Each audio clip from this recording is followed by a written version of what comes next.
నియోజకవర్గం దళిత ముద్దుబిడ్డ మేకల దాస్ గారికి అలాగే ఈ కార్యక్రమానికి ఈరోజు కమిషన్ సభ్యుల్ని అభినందించడానికి వచ్చినటువంటి మా గౌరవ శాసనసభ్యులు మాచర్ల నియోజకవర్గం ఎమ్మెల్యే జోలకంటి బ్రహ్మారెడ్డి గారికి అలాగే కమిషన్ చైర్మన్ మాజీ మంత్రివర్యులు జవహర్ గారికి అలాగే మరి వేదిక మీద ఉన్నటువంటి ఎస్టీ నాయకులు దారు నాయక్ గారికి కొడి శివారెడ్డి గారికి వజ్ర నాయక్ గారికి దుర్గి మిర్చియార్డ్ చైర్మన్ బ్రహ్మయ్య గారికి అలాగే చిట్టిబాబు గారికి వేదిక మొన్న మిగతా పెద్దలకు ఈరోజు ఈ కార్యక్రమానికి ఎంత భారీ ఎత్తున తరలి వచ్చినటువంటి కూటమి నాయకులు కార్యకర్తలకు దళిత సోదరి మనందరికీ కూడా నాకు నమస్కారాలు తెలియజేసుకుంటున్నాను.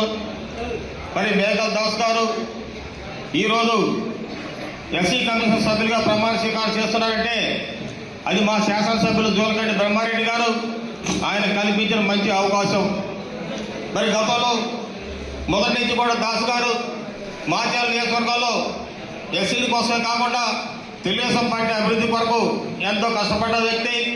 మరి దుర్గి మండలంలో మీ అందరూ తెలుసు, మరి 2019 నుంచి 24 వరకు దళితుల మీద జరిగిన దాడులు, బీసీల మీద జరిగిన దాడులు కానీ వాటన్నిటి కూడా అండగా ఉంటూ మరి ప్రధానమైన సమస్య ఆత్మకూరు సమస్య కూడా మీ అందరికి రాష్ట్ర వ్యాప్తంగా ఇప్పుడు సంఖ్యలు సృష్టించింది.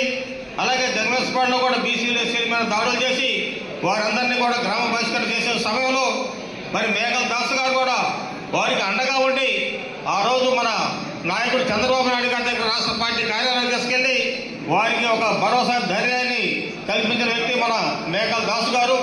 మరి అంత కష్టపడ్డ వ్యక్తికి ఈ రోజు ఇంత మంచి అవకాశం కల్పించినందుకు మా శాసనసభ్యులు జోలకంటి బ్రహ్మారెడ్డి గారికి కూడా నేను ప్రత్యేకంగా ధన్యవాదాలు తెలియజేసుకుంటున్నాను. మరి ఎప్పుడైనా సరే పార్టీ కష్టకాలాలు ఉన్నప్పుడు పార్టీ కోసం కష్టపడ్డ ప్రతి వ్యక్తికి తప్పకుండా పార్టీ గౌరవించి ఏదో ఒక హోదా కల్పిస్తుందని చెప్పి కూడా ఈ సందర్భంగా తెలియజేసుకుంటున్నాను. కానీ కొంత సమయం ఆగాల్సి వస్తుంది. అందరికీ ఒక్కసారి అవకాశాలు రావు. అవకాశాలు వచ్చేంత వరకు కూడా వేచి ఉండాలి. పార్టీ నిబంధనల ప్రకారం పార్టీ కోసం పనిచేయాలని చెప్పుకోవడం ఈ సందర్భంగా నేను మీకు తెలియజేసుకుంటున్నాను. మరి ఈరోజు ఇంతమంది ఇతర ఎస్సీ కమిషన్ సభ్యులుగా ప్రమాణ స్వీకారం చేస్తున్నారంటే వారంతా కూడా పార్టీ చేసిన పనిని, పార్టీ కోసం కష్టపడ్డ ఫలితాలను గుర్తించి ఈరోజు మన ప్రభుత్వం వారికి అవకాశం కల్పించింది.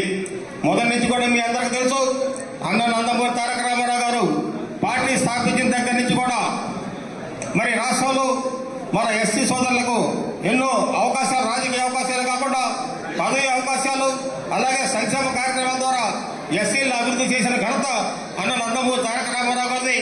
అదే ధోరణి కొనసాగిస్తూ ఈ రోజు మన ముఖ్యమంత్రి చంద్రబాబు నాయుడు గారు కూడా దళితులను ఆయన హక్కును చేర్చుకొని వారికి అన్ని రకాలుగా అన్నదానాలు అందిస్తున్నట్టు వ్యక్తి మన ముఖ్యమంత్రి చంద్రబాబు నాయుడు గారు.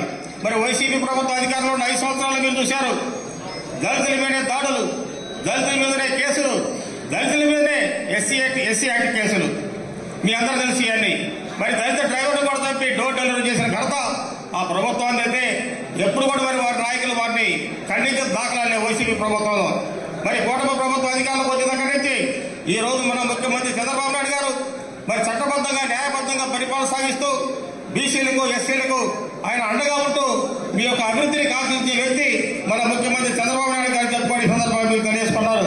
కాబట్టి రాబోయే రోజుల్లో మరి వైసీపీ ప్రభుత్వం పార్టీ వాళ్ళు చేస్తున్న తప్పుడు ప్రచారాన్ని, మీడియాలో వస్తున్న ఫేక్ ప్రచారాన్ని నమ్మొద్దని చెప్పి రాబోయే రోజుల్లో మీరంతా పార్టీకి అండగా ఉండాలని చెప్పి రాబోయే జరిగే అభివృద్ధి కార్యక్రమాల్ని, సంక్షేమ కార్యక్రమాలని నిరంతరంగా కొనసాగిస్తే మన రాష్ట్రం అన్ని రంగాల్లో అభివృద్ధి చెందుతుంది. భారతదేశంలోనే నెంబర్ 1 రాష్ట్రంగా మన రాష్ట్రం తయారవుతుందని చెప్పుకోవడం ఈ సందర్భంగా నేను తెలియజేసుకుంటున్నారు. కాబట్టి రాబోయే రోజుల్లో మీ అంతా కూడా పార్టీకి అండగా ఉండాలి. వైసీపీ నాయకులు చేస్తున్న తప్పుడు ప్రచారాన్ని తిప్పికొట్టి మన పార్టీ చేస్తున్న అభివృద్ధి సంక్షేమ కార్యక్రమాన్ని ప్రజలకు తెలియజేస్తూ పార్టీ కోసం కష్టపడాలని చెప్పుకోండి ఇక్కడికి వచ్చిన ప్రతి ఒక్క కార్యకర్తని పేరు పేరున కోరుకుంటూ ఈ అవకాశం కల్పించినటువంటి మీ అందరికీ ధన్యవాదాలు.